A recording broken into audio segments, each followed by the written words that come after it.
Chapter 9. Malware. When I first started in computer security back in 1987, it was malicious programs, malware, that first caught my eye. The first computer viruses, for example Apple's Elk cloner and Pakistani Brain, were just showing up, although Trojans and worms had been around longer. Computer viruses were so unknown and almost rare that popular media pundits declared them to be hoaxes. That was until entire companies were taken down by them. And this was before the Internet was the Internet. Back then, computer malware spread via phone dial-up bulletin boards and hand-to-hand, as people copied each other's software, both legally and illegally. Malware is still one of the most popular hacking methods. Note: the first piece of malware I ever got hit by was an ANSI bomb. A victim had to have a driver called ANSI.sys loaded on their computer via the config.sys file, but this was a popular setup in the early days of IBM PC compatibles and the disk operating system, DOS. Malware types. The traditional types of malware are virus, worm, and Trojan horse.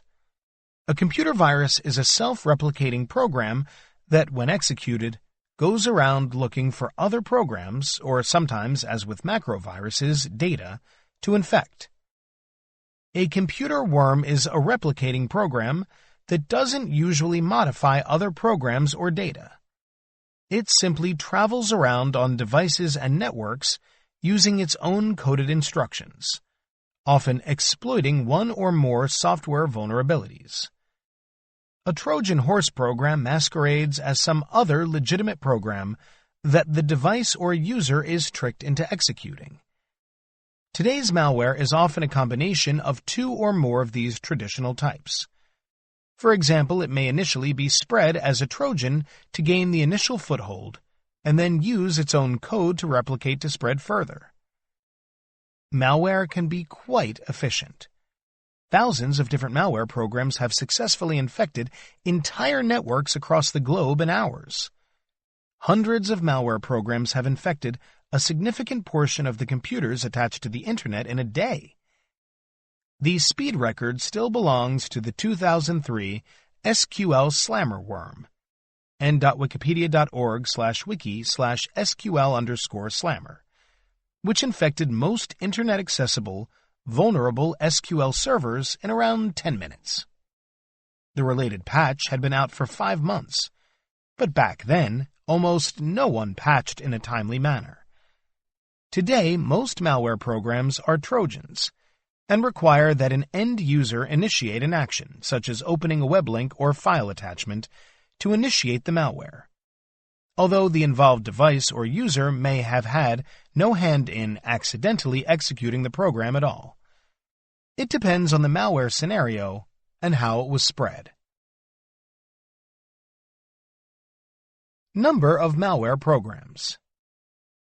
There are literally hundreds of millions of different malware programs on the planet today, and an immeasurable number of new ones being made each year.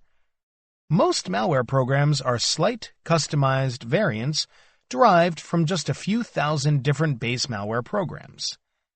Still, each variant must be detected by anti-malware programs, which often use a combination of digital signatures, a unique set of bytes for each malware program or family of programs, and behavioral detection.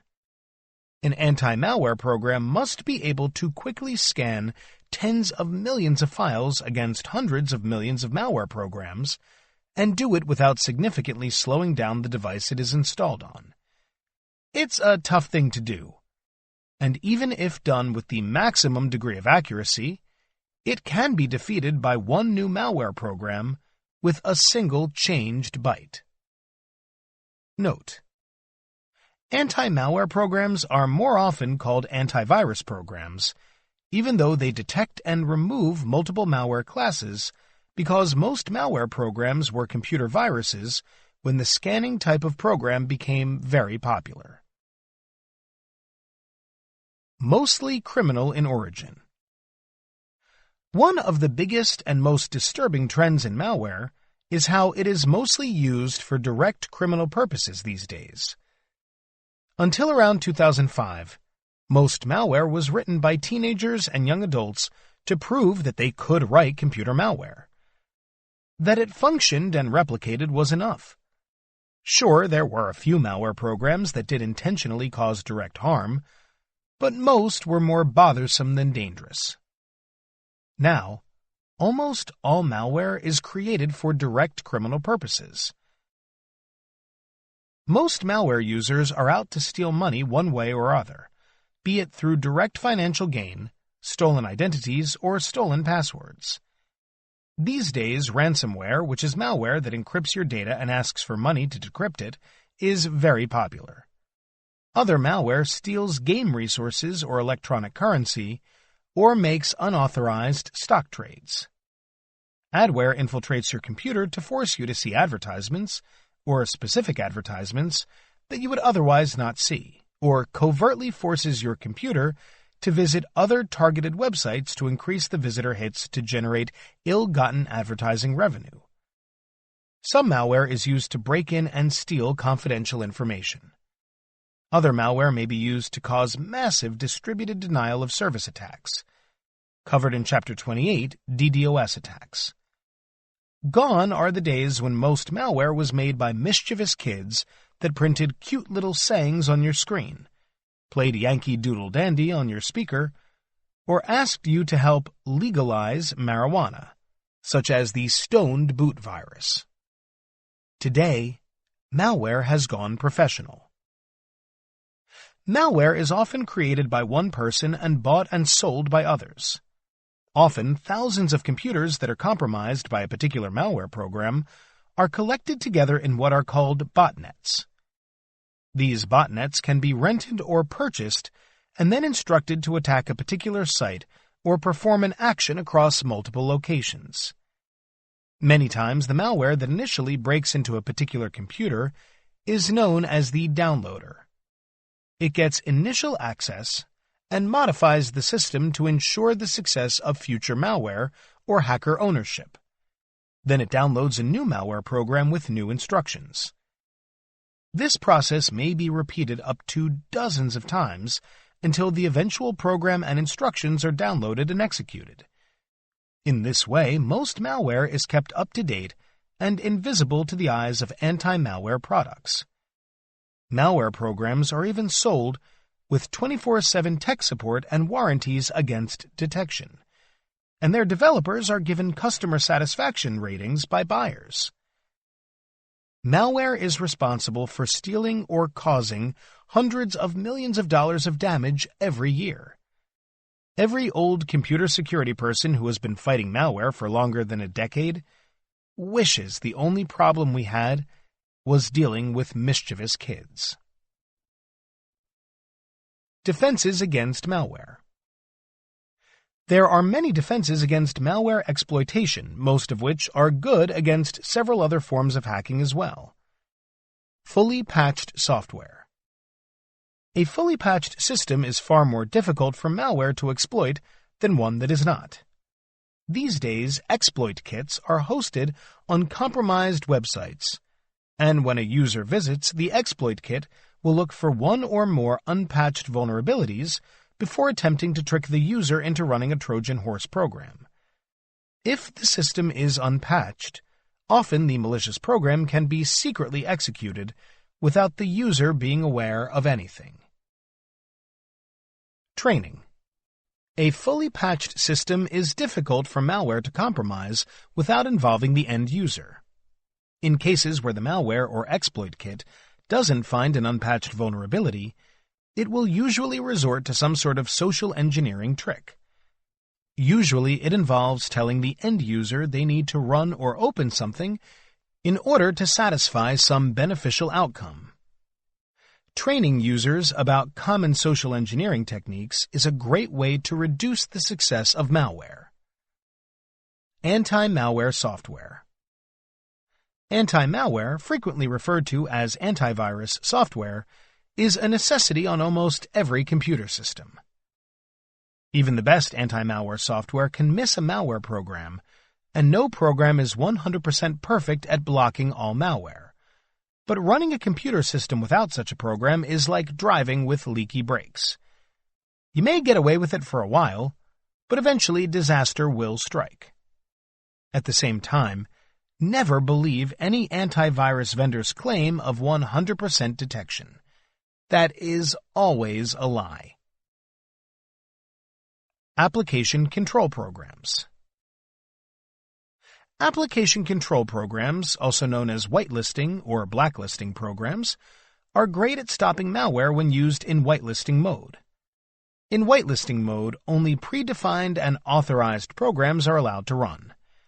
This stops most viruses, worms, and trojans.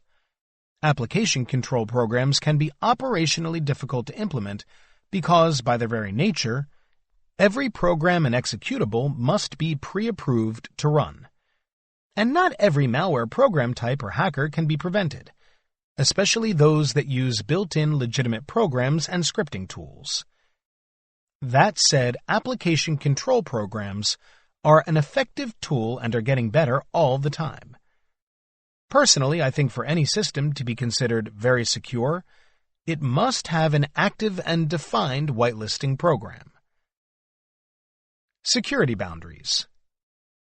Firewalls and other types of local and network security boundaries, such as VLANs, routers, and so on, are good at keeping malware away from even being able to exploit a computer device. Most operating systems come with built-in local firewalls, but most are not configured and enabled by default. Implementing a firewall can significantly reduce malicious risk, especially if there is an unpatched vulnerability present. Firewalls are discussed in more detail in Chapter 17, Firewalls. Intrusion detection. Network intrusion detection/prevention, NID/P, and host intrusion detection prevention, HID/P, software, and devices can be used to recognize and stop malware on the network or local host. Intrusion detection is covered in Chapter 14. But like traditional anti-malware programs, NIDs and HIDs are not 100% reliable and should not be trusted alone to detect and stop malware. Malware has long been a part of computer security threats and will always remain a top threat. Back in the late 1990s, with the increasing sophistication of antivirus scanners, I was confident that malware programs would be a thing of the past by 2010. That was back when we had just hundreds of malware programs. Now, with hundreds of millions of distinct malware variants, I realize how overly hopeful and innocent I had been. Chapters 10 and 11 profile Susan Bradley and Mark Russinovich, who have been successfully fighting malware for decades. Chapter 10. Profile. Susan Bradley. I met Susan Bradley over 15 years ago, when I was selected as one of Microsoft's early most valuable professionals. The Microsoft MVP, as it's known, is awarded to independent community leaders who show expertise in one or more Microsoft technologies and have broad interaction with end users, such as writing a regular blog, newsletter, or column. It was clear early on that Bradley was an MVP of MVPs. She is super smart, hardworking, and forever helping not just end users but MVPs. We're end users too. She was originally awarded her MVP in 2000 for Microsoft's now discontinued Small Business Server, SBS, product, but she has broad and deeply technical Windows expertise. The annual MVP, mvp.microsoft.com/n-us/public profile /7500 full name equals Susan percentage 20 Elise percentage 20 Bradley. She has continued to get continually every year since, is known as the Cloud and Data Center Management MVP.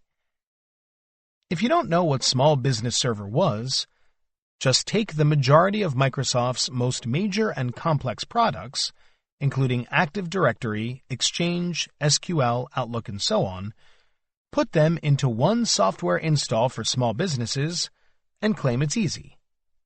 I made a lot of consulting money helping customers who quickly figured out it wasn't so easy. Bradley gave me technical support when I was stuck on a problem that I could not solve alone. We eventually met at some national computer security conferences we were both speaking at, and we bonded a bit because of our shared accounting background. We are both CPAs, although she is a partner in a CPA firm, whereas I can only spell CPA now. She has written contributing chapters to a few books, has her SANS Global Information Assurance Certification, GIAC certification, and is a co-author of the Windows Secrets newsletter, windowssecrets.com/. I asked Bradley how she got into computer security, and she said, "I started in an industry that by definition is concerned about money, privacy, and confidentiality, accounting. That foundation of ensuring that transactions we rely upon can be relied upon translates to computer security. We have to ensure what we type into the keyboard, or these days input via voice, data points, sensors, etc., retains its same information once it gets into whatever repository it was intended to be. I got into communicating to small businesses and others because of my own needs and initial confusion, initially around patching. I had a server product that was a kitchen sink of products, and all of those products had to be patched. There wasn't an easy way to do it. Back then, people didn't even patch their products. Then the SQL Slammer worm came out in 2003 and impacted the world. And the patch against it was out for a long time, something like 6 months. But patching wasn't easy. So I learned how to patch my kitchen sink of products and figured that other business owners would appreciate what I learned and how to do it. That started me down the road of what I have done ever since. Bradley continues to focus on small businesses, and I know from her postings and conversations that helping people avoid or recover from ransomware is something she is also very involved with. I asked her what she recommended for customers trying to avoid or recover from ransomware. She replied, "Over a few years it became clear that ransomware was a big problem, not only for consumers but small businesses. It can be difficult and overwhelming to find the right information, so a friend and fellow MVP, since 2006, Amy Babinchak, and I got together 3 years ago and decided to make lemonade out of the lemons of ransomware. We created the Ransomware Prevention Kit, thirdtier.net/ransomware-prevention-kit/. It contains everything you need to know. It's a bundle of good information and tools, like group policy settings and scripts, and we are now adding videos to help people. It's not free. Pricing starts out at $25. Originally, all proceeds went to a women's scholarship fund. thirdtier.net/women-in-it-scholarship-program/. Amy's aunt loaned her the money to get her first computer certification, and Amy feels that she would not have been as successful today without that much-needed loan, so she's trying to pay it back. The scholarship fund will reimburse women for exam fees for successfully passed IT exams. Amy's original funding goal for the scholarship was $10,000, and she got that in 9 months. Today, a collected portion of the kit funds goes to the scholarship rather than 100%. It takes a tremendous amount of time to keep it refreshed and up to date. But Amy tries her best to make sure that as the kit gets updated, every buyer gets an updated copy, and that's a lot of work. I asked Bradley what she thought the biggest problem in computer security is. She replied, "We keep going down the same rabbit holes and not getting to root causes. Take, for example, how we are numb over data breaches these days. Because it doesn't harm the impacted business that much. It's acceptable risk to merely meet PCI. discussed in Chapter 37, Policy and Strategy, Standards, and do what is good enough for the checklist. But we're not stepping back and thinking how better to design the flow of the data to protect it. Part of the problem is that the technology is constantly changing, but the underlying problems aren't. Yesterday, eons ago, we were on mainframes. Then we got into PCs, servers, and networks, a distributed PC model. Back then, people and consultants just kept throwing up servers and not really concentrating enough on how to secure them. Today, we are moving to a cloud-centric model. Everyone is cloud first. And I see some of the same underlying mistakes being made. People are moving their servers to the cloud or choosing cloud services to run some of their business, but not really understanding how to best secure it. We are making some of the same mistakes again, only it's getting harder because the customer doesn't always control the security and the forensic trail is moving farther away. Sometimes it feels like we really haven't solved anything. We need to focus more on the underlying problems because the technology is always changing. If you want to master or manage Microsoft Windows, anything Susan Bradley writes should be a must-read for you.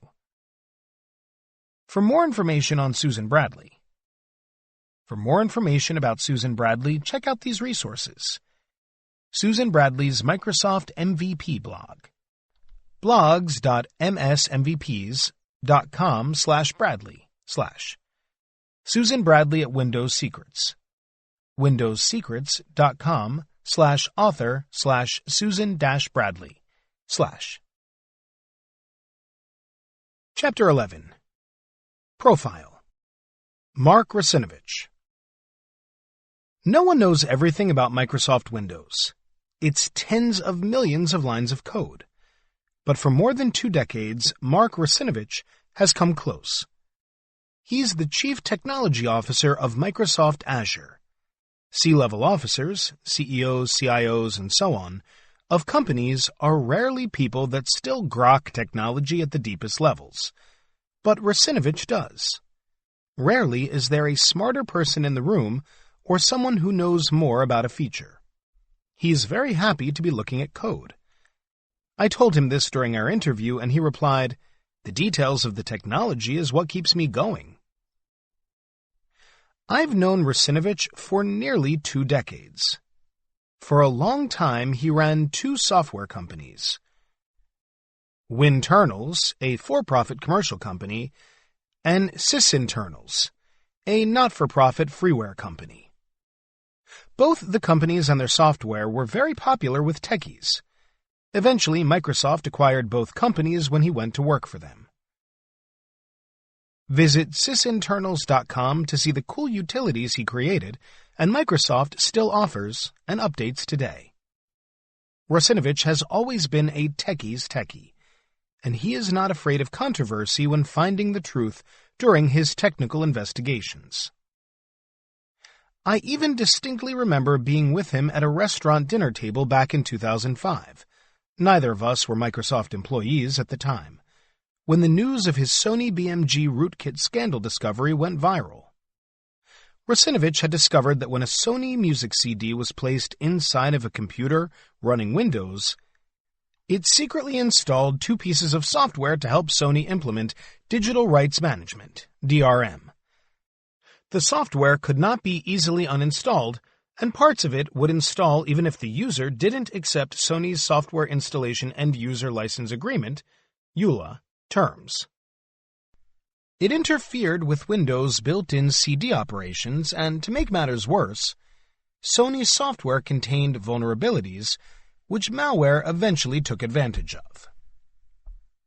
Russinovich was testing out his rootkit finding program, Rootkit Revealer, when he stumbled across the Sony program.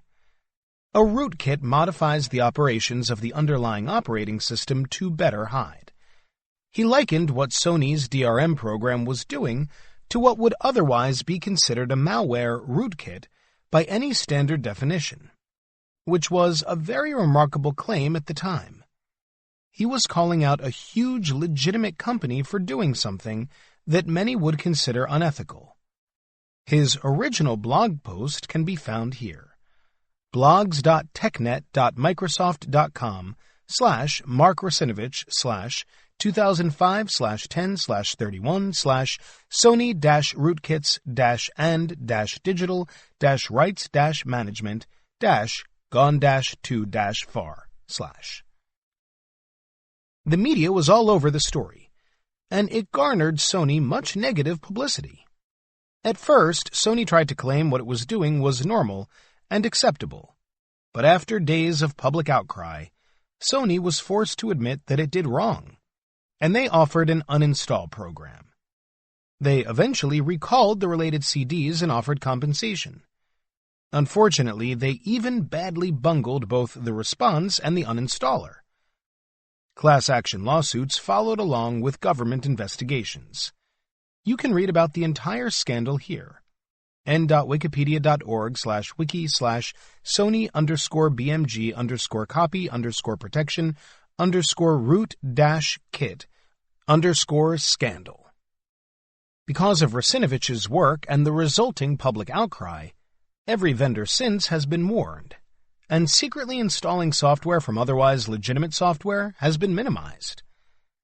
And that's just one of the many things Russinovich has done. He frequently teaches or presents highly technical educational sessions at conferences. Those of us who compete against him to see who can get the highest presenter scores, as ranked by audience members, know that coming in second place is the best we can do when he is on the conference schedule. He has written or co-written many books. Amazon.com/mark-e-e.-Russinovich/E/B001IGNICC/ including a best-selling cybersecurity thriller. The fact that those cyber Armageddon stories contain things that actually can and sometimes do happen makes them as scary as any Stephen King novel. He earned a Ph.D. in computer engineering from Carnegie Mellon University in 1994, and he joined Microsoft in 1996. Russinovich is now one of the most important people in Microsoft, leading the way on many of Microsoft's biggest technology pushes. He was instrumental in speeding up and securing Microsoft's most recent operating systems, and he is now the point man in charge of Microsoft's cloud. Besides being the Microsoft Azure CTO, he is a Microsoft Technical Fellow, which is only awarded to people who have had a significant impact on Microsoft and the world in general.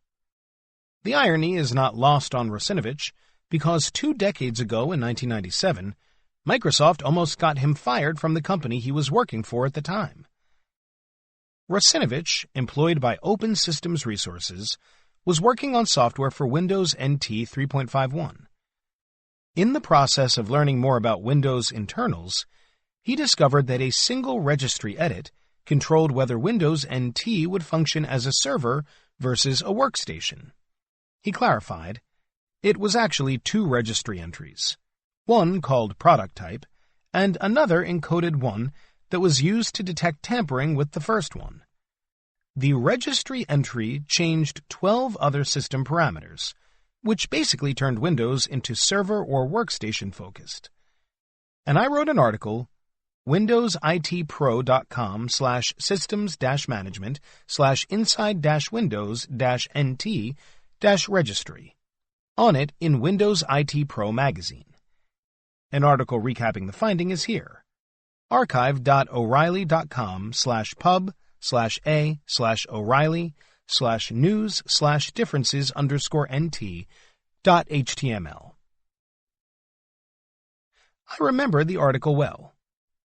I was just beginning to write professionally myself at the same level, and I was asked to be a technical editor on the article by one of the magazine's editors. Even then, before its publication, everyone understood that Microsoft was likely to be unhappy because they were selling Windows NT Workstation and Windows NT Server as 2 completely different but similar products, with the latter version having a significantly higher price tag. I remember hearing that Russinovich had been fired because of the article being published. I asked him if it was true that Microsoft got him fired because of the article. He replied, "Well, they certainly were not happy, but they didn't get me fired. They did apply some pressure to Open Systems Resources, and that pressure did lead me to leaving OSR. I went to IBM Research from there, but I always had friends and a mostly friendly relationship with many people at Microsoft. I was still invited to present about Microsoft Windows internals, and I was writing my Windows internals books. I was eventually invited several times to work at Microsoft. They acquired me along with Winternals and Sysinternals, which were 85-employee companies at the time. The rest is history." Today, Russinovich helps develop Microsoft Azure's technology direction, making it more feature-rich, faster, and more secure. He has been working with containers and microservices a lot lately. Containers are a virtual machine paradigm popularized by Docker, docker.com/. Containers came out of nowhere, and some were worried that they might threaten the virtual machine big boys, such as Amazon, Google, Microsoft, and VMware. Instead, led by Russinovich, Microsoft adopted containers, and Azure now runs one of the largest container shops in the world. I asked him whether containers helped or hurt computer security. He said, "It depends on what you call a container and the container scenario. It may make computer security slightly easier in some instances. Containers are effectively stateless, which makes it harder for an attacker to get a foothold if all their hard work can be easily wiped out.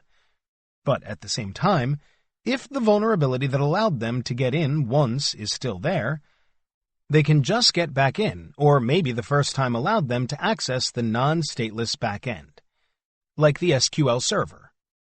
And so a reset container isn't going to stop them. One of the downsides of containers, especially as Docker imagines them, is layers among layers of containers to create a single application or service. And if you have to patch or update the code on one Docker image, there may be dependencies that require that all the related images get rebuilt. It becomes a squared explosion of things to patch, fix, or rebuild. That's one of the bad things, more complexity. To end our interview, I asked Russinovich what he would recommend to anyone considering a computer security career. His answer basically mimicked his own career and success.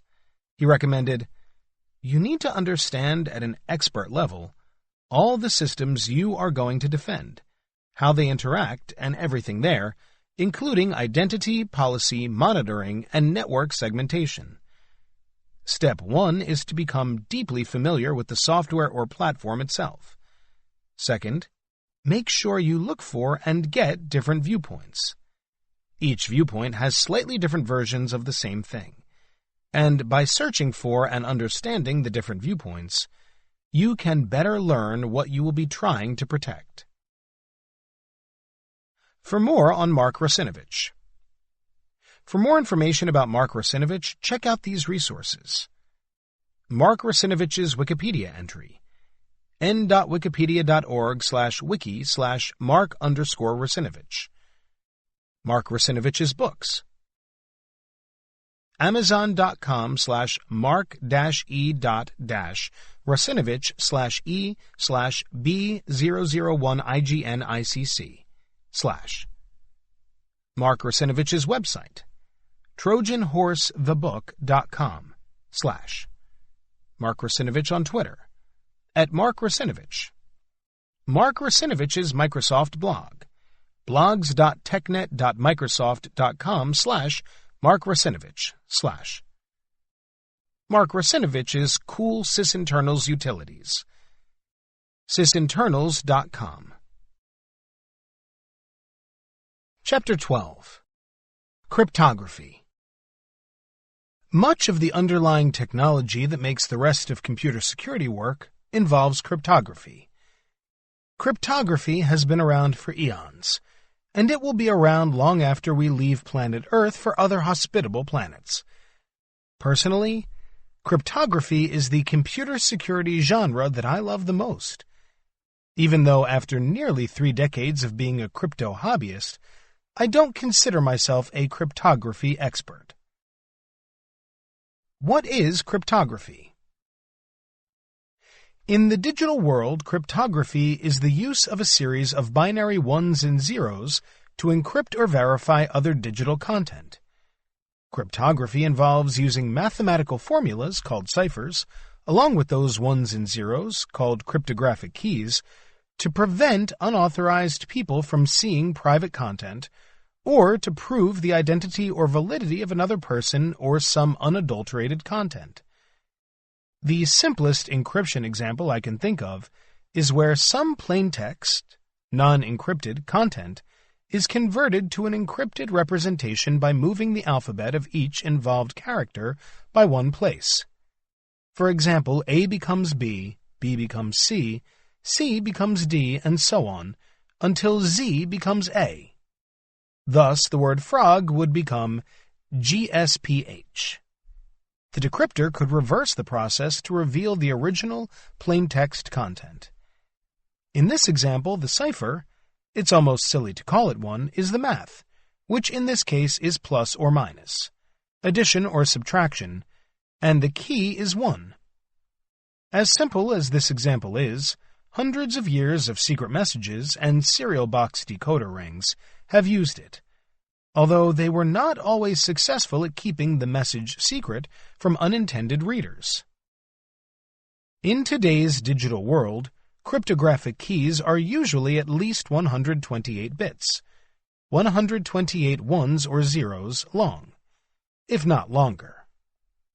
Depending on the cipher, a key may be longer, although if the math is resistant to cipher attacks, usually the longest key sizes are 4096 bits. If you see longer key sizes, that is usually indicative of weak math or someone who does not know cryptography very well or is trying to sell snake oil to people who do not know it very well. Why can't attackers just guess all the possible keys? People new to cryptography don't understand why attackers can't simply try all the possible key 1 and 0 combinations that can result from a particular key size. Couldn't someone with a very fast computer guess all the possible combinations? In short, no. Even a modern key size of 2000 bits is resistant against brute force guessing. Not only isn't any single computer powerful enough, but if you took every computer in the world, not only today but for the foreseeable future, there wouldn't be enough power. This is at least true until quantum cryptography becomes real one day. Hence, all pure cryptographic breaks rely on hints in the content or weaknesses in the math. Cryptographic math is tricky, to say the least, to get right, and what might initially look like undefeatable math is often found to be full of flaws that allow significantly fast breaking. That's why encryption standards and key sizes change all the time, as old ciphers get weakened and new, more resistant ciphers emerge. Symmetric versus asymmetric keys. If the encryption key that is used to encrypt something is the same as what is used to decrypt it later on, such as in our simple example earlier, the 1, then the key is called symmetric. If the key used to encrypt something is different than what is used to decrypt it, it's called asymmetric. Asymmetric ciphers are also known as public key encryption, where one party has the private key that only they know, but everyone else can have the public key, and as long as no one else knows the private key, it all works securely. However, symmetric encryption is usually faster and stronger for a stated key size. Popular cryptography. These days, many encryption ciphers are well known and tested to become industry, if not worldwide, standards. Popular symmetric encryption keys include Data Encryption Standard, DES, 3DES, triple DES, and Advanced Encryption Standard, AES. The first two examples are early examples and are no longer used.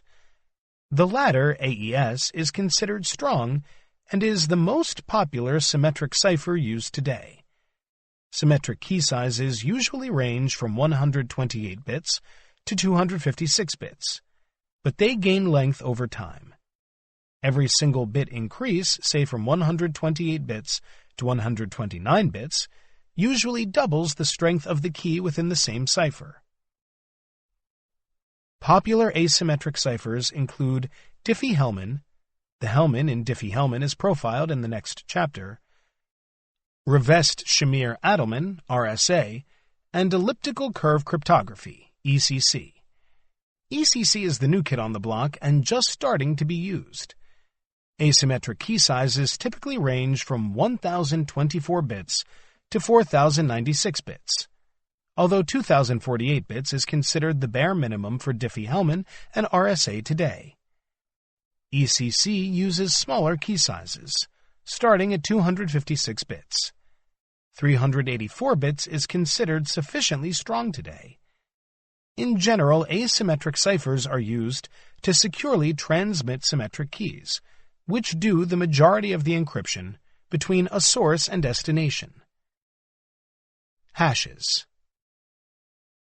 Cryptography is also used for verifying identities and content. Both instances use cipher algorithms known as cryptographic hashes. With this approach, the plaintext content to be verified is mathematically applied to a key, again just a series of ones and zeros, to get a unique output, called the hash result or hash.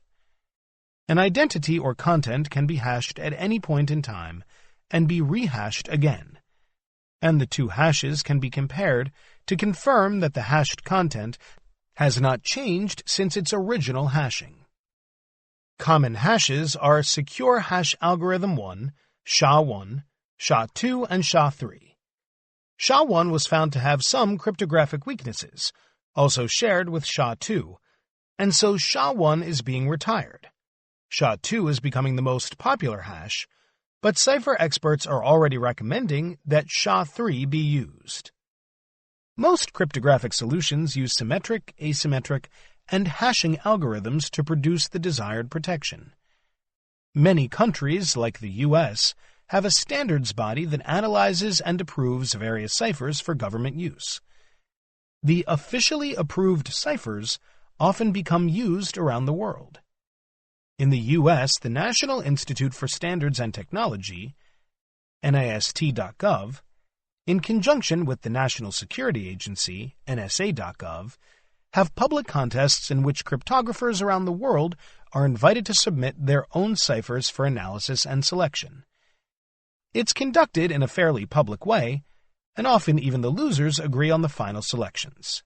Unfortunately, the NSA and NIST have also been accused, at least twice, of intentionally weakening official standards, particularly with DES and dual EC-DRBG, dual elliptic curve deterministic random bit generator, the latter of which has a backdoor.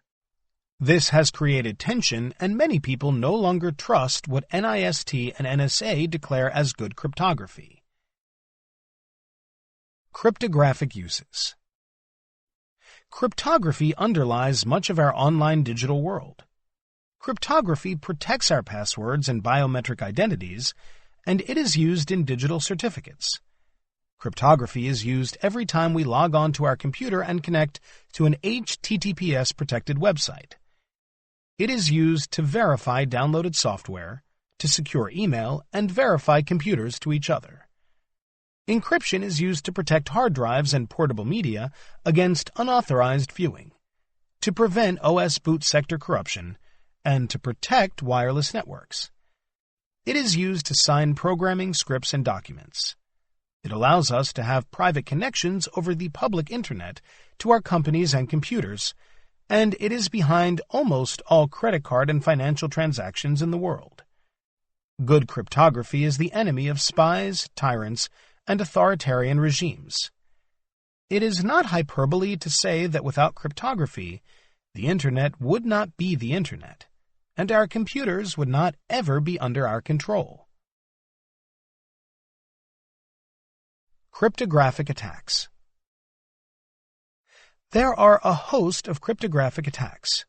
The following sections will explore a few of the more prominent ones. Math attacks. Many attacks are simply theoretical attacks that find mathematical weaknesses. Without a mathematical weakness, a given cipher can usually withstand a brute force attack equal to the number of bits in the key minus 1. Thus, a 128-bit cipher, 2 to the 128th power, like SHA-1, should be capable of withstanding 2 to the 127th power guesses on average before it falls. Attackers have now successfully weakened SHA-1, using math to find and prove math flaws, to something like 2 to the 57th power bits. Although 2 to the 127th power is considered unbreakable, at least now, 2 to the 57th power is considered either breakable today or going to be readily breakable in the near future without a hacker needing to use a tremendous amount of computing power. Known ciphertext / plaintext. Many attacks are successful because they have a hint, also known as a crib. The crib is usually in the form of a known set of bits or bytes, in either the ciphertext, plaintext content, or private key. A crib has the effect of shortening the possible number of bits in the protective cipher key. Side-channel attacks. Side-channel attacks often attack an unforeseen implementation artifact to be able to more easily determine the secret keys. A common example is when a computer CPU changes its sound or magnetic frequency wave when processing a 0 versus a 1. Thus, someone with a very sensitive listening device might be able to determine what 0s and 1s a computer is processing when accessing a private key. Another related example is an attacker being able to determine which keyboard keys you are typing simply because they record the sound of you typing. Insecure implementations.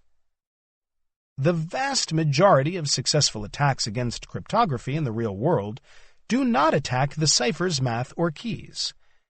Instead, attackers find implementation flaws that are the equivalent of placing a locked door's key under the doormat. Even strong math cannot save a weak implementation. There are many other types of cryptographic attacks, although those listed earlier are the most common methods. The only defense against cryptographic attacks is good, proven math, secure implementations, and invisible or easy-to-understand end-user interfaces. Nothing else matters. Chapter 3 profiled Bruce Schneier, who is considered the father of modern computer cryptography. Chapter 13 covers one of the most famous cryptographic co-founders in the world, Martin Hellman. And Chapter 15 focuses on Dr. Dorothy E. Denning, who wrote one of the first books on computer cryptography. Chapter 13. Profile. Martin Hellman. One of the things I've learned when talking to the best people in a particular field is that they tend to be good at multiple things. They aren't just good at the thing for which they are known. They usually have intense hobbies they are obsessed with and are trying to hack a lot of problems, many of which have nothing to do with why they are famous. Martin Hellman, one of the original creators of public key cryptography, is a great example. While still being one of the world's best cryptographers and thinking about how to solve the latest cryptography problems, he's also a guy who likes to soar gliders, improve marriages, and stop nuclear wars, not necessarily in that order. Hellman is famous for being the co-inventor of public key cryptography in 1976, along with his colleagues Whitfield Diffie and Ralph Merkle. The November 1976 paper that publicly announced everything to the world was called New Directions in Cryptography, ee.stanford.edu/Hellman/publications/24.pdf. The resulting cipher algorithm became known as Diffie-Hellman key exchange, but Hellman prefers to call it Diffie-Hellman-Merkle, and did so during our interview. About a year after New Directions in Cryptography, building upon Diffie and Hellman's previous work, Ron Rivest, Adi Shamir, and Leonard Edelman, all of MIT, created the RSA algorithm. And with their subsequent company's marketing efforts, public key cryptography took the world by storm, forever encasing all their names for posterity. I've been telling the story of how Hellman and his colleagues invented public key cryptography for a long time, without ever really being sure if my version was accurate. It's an incredible tale of three people, none of whom had formal cryptography training, discouraged by nearly everyone they met along the way other than themselves. In my version of the story, before corrections, I told of how Diffie had given an informal brown bag talk at IBM about public cryptography and persuaded no one. On their way out the door, one of the last people told Diffie about another crazy guy named Hellman with similar ideas. Diffie dropped what he was doing, drove across the country, and met with Hellman, who was at first put off by a stranger who had driven across the country to meet him, but quickly realized they had similar ideas, and they formed a partnership that made history. I asked Hellman how close my story was to being the truth as opposed to a myth. He replied, "When I first met Whit, I was entranced, not off-put. Here's what happened. I had worked at IBM years before Diffie showed up, but had left to go to MIT and then Stanford. I came back in 1974 and gave a talk about the problems with current cryptography. At the time at IBM, they weren't very interested. Although I didn't know it at the time, they had just invented what became the symmetric DES cipher and couldn't break it. IBM's management felt they had solved all the cryptographic problems, and it was time they moved on. Whit, unknown to me, came to IBM a few months later in 1974, and gave a similar talk with a similar outcome with one exception.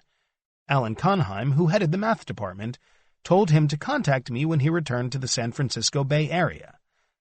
Whit was already going around the country talking to cryptographers, including David Kahn, the author of the popular crypto book The Codebreakers, Amazon.com/codebreakers-communication-internet/DP/0684-831-309. When Whit got back to the Bay Area, he called me and we set up a meeting. Far from being off-put by him, what was supposed to be a 30 to 60-minute meeting turned into hours, and I even invited him and his wife home with me to continue our conversation and meet my family. We talked until 11 p.m. that night. That was the fall of 1974. Prior to meeting Whit, all my other colleagues were discouraging me from working in cryptography. They told me that NSA had a huge budget and a several decades head start. How could I hope to discover something they didn't already know? And they continued, if I did anything good, they would classify it. Both arguments were valid, but given the awards we've won, it was very wise to do something that seemed foolish.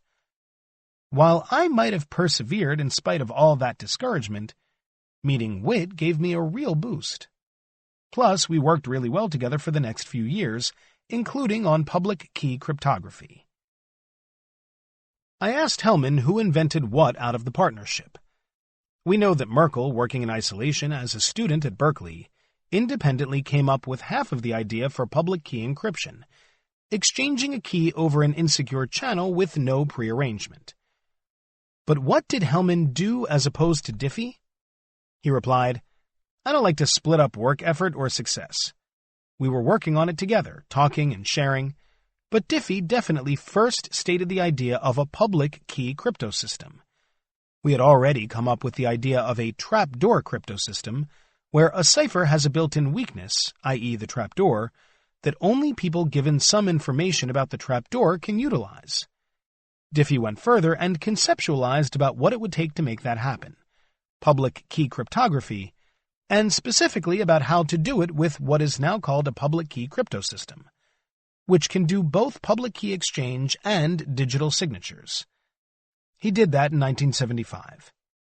Later on, we learned that Merkle had, independent of us, also thought of public key exchange, but we didn't know it at the time. I came up with the mathematical implementation of that idea in 1976. What is now often called Diffie-Hellman key exchange And because it was closer to Merkle's idea than ours, I've argued it should be called Diffie-Hellman-Merkle key exchange. I'm right now sitting at the same desk where I came up with the algorithm back then, in the wee hours of the night in May 1976. I asked how RSA came about. He said, I had given a talk at MIT, and Ron Rivest and I had been corresponding with each other. Shortly before what became known as the RSA system came out publicly, he sent me a draft. When I saw it, my first reaction was, we missed it. They had figured out how to use large prime numbers to make factoring work as a public key crypto system. Diffie-Hellman-Merkle used large prime numbers, but not factoring.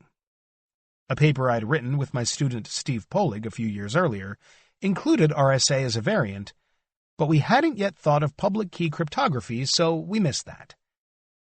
I asked Hellman how he felt with RSA taking off and making millions for its creators, with his team's own contribution hardly making any money for its inventors. He said, people over the years ask me how I felt about it, with RSA coming so soon after our discovery. Their paper credited Diffie and me with inventing public key cryptography. But their company, RSA Data Security, refused to pay royalties. My feelings have changed over time. Initially, I felt like RSA hadn't adequately highlighted the connection between their work and mine with Steve Polig. But over time, I came to see it differently. RSA did such a brilliant job of marketing public key crypto that they created an entirely new industry. I got recognition and opportunities that might have never come my way if RSA had never happened. I see it quite differently now, and I'm thankful. I'm good friends with Ron Rivest to this day. In fact, I tried to call him about something just before this interview. I wondered how much Hellman is still into cryptography these days. I asked him if he thought quantum cryptography would ever happen. He said, are you referring to quantum cryptography or quantum computing? Because those are two very different things. Quantum crypto is the ability to securely transmit keys or information using quantum properties. In contrast, quantum-based computers could break all the currently used public key systems. I'm not sure when it will happen or even if. It seems like nuclear fusion, 20 years off for the last 50 years. But it may happen one day, and I have some possible solutions. We need to encrypt and sign things with two methods so that if one method is broken, the other still protects. For example, we've got public key cryptography and key distribution centers, as are used in PGP applications.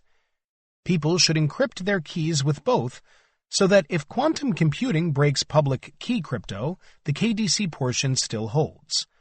Or sign a document using traditional public key signatures, and also use Merkle tree signatures.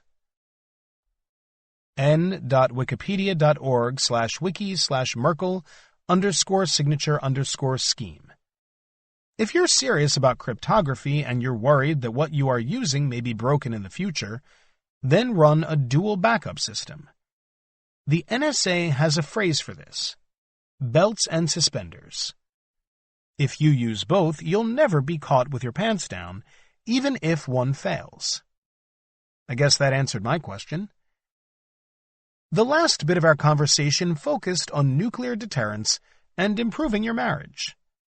Hellman and his wife wrote a great book, Amazon.com/new-map-relationship-creating-planet/DP/0997492309/ that figures into both areas.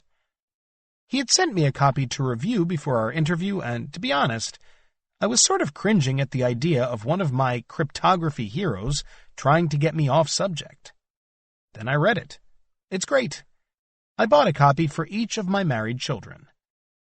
Hellman somehow intertwines a lot of his cryptography history and frustrations into a book about improving relationships and avoiding nuclear devastation. In 2015, Hellman and Diffie won the ACM's AM Turing Award. amturing.acm.org/award_winners/Hellman_405578one.cfm, which is basically seen as computer science's version of the Nobel Prize. Hellman and his wife are using their $500,000 prize portion to reduce the risk of a disaster involving nuclear weapons, a threat that is gaining new interest since the 2016 election. Bravo! For more information on Martin Hellman. For more information about Martin Hellman, check out these resources. A New Map for Relationships, Creating True Love at Home and Peace on the Planet. Amazon.com/new-map-relationships-creating-planet/DP/099749239/ Martin Hellman Stanford Bio. www.ee.stanford.edu/Hellman/ Martin Hellman's work on cryptography. www.ee.stanford.edu/Hellman/crypto.html. Chapter 14. Intrusion Detection/APTs. Intrusion detection is the art of detecting unauthorized activity. In the computer world, it means detecting unauthorized connections, logons, and resource accesses, or attempts at the same. Intrusion detection is part of the reason why nearly every computer device has an event logging system. The two have been forever linked since James P. Anderson's groundbreaking 1980 paper called Computer Security Threat Monitoring and Surveillance. csrc.nist.gov/publications/history/ande80.pdf. While computer systems have been good at generating lots of events, humans and their evaluating alert systems haven't been so good at making sense of them. To most computer users, event log files are full of thousands of events that muddy up any chance for true maliciousness to be detected. The best report on the gap between badness entering a system and being detected is captured in Verizon's annual Data Breach Investigations Report. VerizonEnterprise.com/Verizon-Insights-Lab/DBIR/. The 2016 report, VerizonEnterprise.com/Verizon-Insights-Lab/DBIR/2016/, showed the following disturbing long-term trends. The average time from an initial compromise by a hacker to the exfiltration of private data or logon credentials is usually measured in minutes to a few days. Most attackers, 70% to 80%, are in the system for long periods of time, months before discovery. Discovery of a breach by internal resources only happens about 10% of the time. This is despite the evidence that most breaches are in the event logs and would have likely been detected if only the logs were looked at or managed correctly. To be clear, I'm talking about computer system event logs, and also the log files of computer security defense devices, e.g. firewalls, intrusion detection systems, and so on. Traits of a good security event message. Unfortunately, most computer security defenses generate thousands, if not billions, of event log messages that do not indicate maliciousness. Or if they do indicate actual maliciousness, they document an event that has very, very low risk to an environment, like when a firewall logs a blocked packet. The end result is that most security event logs are very noisy, meaning full of more useless information than useful. With that in mind, a good computer security event message should have these traits: low noise, low false positives and low false negatives, meaning that an occurrence likely indicates true maliciousness, readily understood description of event, as much surrounding detail as can be captured and useful to investigators, generation of the event always triggers an incident response investigation. These traits are the holy grail of intrusion detection. Advanced Persistent Threats, APTs.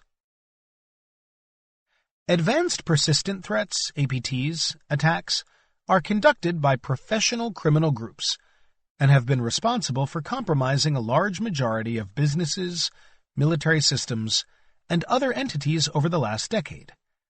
In fact, most security experts believe that all Internet-connected entities have been successfully compromised by APTs, or at the very least, could easily at will be compromised by an APT.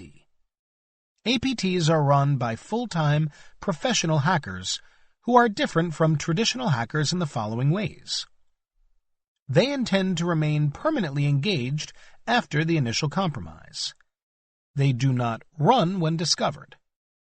They have dozens to hundreds of compromises and exploits they can use, including 0 days. They always get total ownership of environment. Their objective is often stealing victims' intellectual property, IP, over the long term. Their origination is often a safe harbor country that will never prosecute them for their activities. Indeed, they are often state-sponsored and celebrated. The reason why APTs are covered in this chapter is that they are more difficult to detect using traditional intrusion detection. Not impossible, just difficult, without preparing and adjusting traditional intrusion detection methods. Some of the newer methods covered in this chapter are becoming quite accurate at detecting and preventing APTs. Types of intrusion detection. There are two basic types of intrusion detection, behavior-based and signature-based. Many intrusion detection systems are a combination of both methods. Behavior-based. Also known as anomaly detection, behavior-based intrusion detection looks for behaviors that indicate maliciousness. For example, a file trying to copy itself into another file. For example, computer virus. A program trying to perfidiously redirect a browser away from its user-intended URL. For example, adware, a MIDM attack, and so on. An unexpected connection to a honeypot, or a person copying all the contents of an authentication database. For example, credential theft. The basic idea behind behavior detection is that there are too many bad things to individually identify, so look for their malicious behavior instead. It makes great sense. For example, there are tens of millions of computer viruses, most of which could be detected by looking for a single behavior of writing itself to a new host file. Dr. Dorothy E. Denning, profiled in Chapter 15, is a big proponent of intrusion detection systems, IDSs, and wrote her landmark paper on anomaly detection. users.adrian/731-SP04/Denning-IDS.pdf in 1986. Signature-based. Signature-based intrusion detection systems take the opposite approach. They believe that malicious behaviors change too often, or that legitimate programs can create too many false positive indications to be reliable. Antivirus scanners are the perfect example of signature-based programs. They contain millions of unique bytes, signatures, which, if detected, will indicate maliciousness. Intrusion detection tools and services. In a general sense, any computer defense hardware or software that looks for and indicates maliciousness is an intrusion detection program. This includes firewalls, honeypots, anti-malware programs, and general event log management systems. Some experts only like to include solutions with intrusion detection in their name. Intrusion detection/prevention systems. Intrusion detection systems, IDSs, are purposefully built to detect maliciousness. Many IDSs come with IPS preventative mitigations, so the term IDS can easily mean IPS as well. Few hold to the strict definition. Some defenders are hesitant to activate automatic preventative mitigations, even if they are available, because of the frequent false positives many IDSs/IPSs have. Other times, for lower-risk IPS systems like anti-malware solutions, defenders want the automatic prevention enabled. An IDS/IPS is further classified as being a host-based IDS/IPS, HIDS/HIPS, or a network-based IDS/IPS, NIDS/NIPS, depending on whether the defense protects an individual host system or analyzes packets running across the network for maliciousness. The first widely popular HIDS I remember was Tripwire, n.wikipedia.org/wiki/tripwire_company, back in 1992. It was co-founded by a Purdue University student, Gene Kim, and his professor, Dr. Eugene Spafford. It's not coincidental that Purdue University is also where Dr. Dorothy Denning went and taught. The first super popular NIDS I remember was open source Snort, snort.org/. I was lucky enough to get taught how to use it by its inventor, Martin Resch, at a San Institute class back in the early 1990s. It is now also a very popular commercial product, with both the open source and commercial versions developed by SourceFire. Event Log Management Systems. Behind every successful intrusion detection or event log solution is a system that detects and collects events from one or more sensors. In any enterprise with more than a few computer devices, it becomes essential to collect and analyze these events as a whole to get the best benefit. Event log management systems are responsible for collecting these events, analyzing them, and generating alerts. How well and accurately these systems do their job determines the effectiveness or ineffectiveness of the overall system. There are a lot of components and considerations to any event log management system. NIST's Special Publication 800-92, Guide to Computer Security Log Management, csrc.nist.gov/800-92/SP800-92.pdf, is considered the definitive guide on effective event log management. Good event log management is hard and resource-intensive. Accordingly, there are many commercial vendors willing to do all the hard work for you. These are known as Security Information and Event Management, SEIM, companies or services. Detecting Advanced Persistent Threats, APTs. Professional APT hackers are very skilled at infiltrating a company with a minimum of maliciously detected activity. For many years, it was considered difficult, if not impossible, to detect them. But the field of intrusion detection eventually rose up to the challenge, and now there are several products, services, and companies that are very good at detecting APTs and APT-like activities. Operating system vendors are building in features and services that are significantly better at detecting these sorts of online criminals. Examples of this are Microsoft's Advanced Persistent Threat, Microsoft.com/n-us/cloud-platform/advanced-threat-analytics, and Advanced Threat Protection, Microsoft.com/n-us/Windows for Business/Windows-ATP services. Many companies now routinely follow dozens of different APT groups, readily detecting where they go and what they are doing. Many companies offer services that can quickly detect APTs in your environment and alert you to their presence. Probably the biggest difference between traditional intrusion detection and the newer forms is the ability of the data to be collated across many, many companies distributed across the Internet. Some of the names in this space are CrowdStrike, CrowdStrike.com, AlienVault, AlienVault.com, and longtime anti-malware player TrendMicro, TrendMicro.com.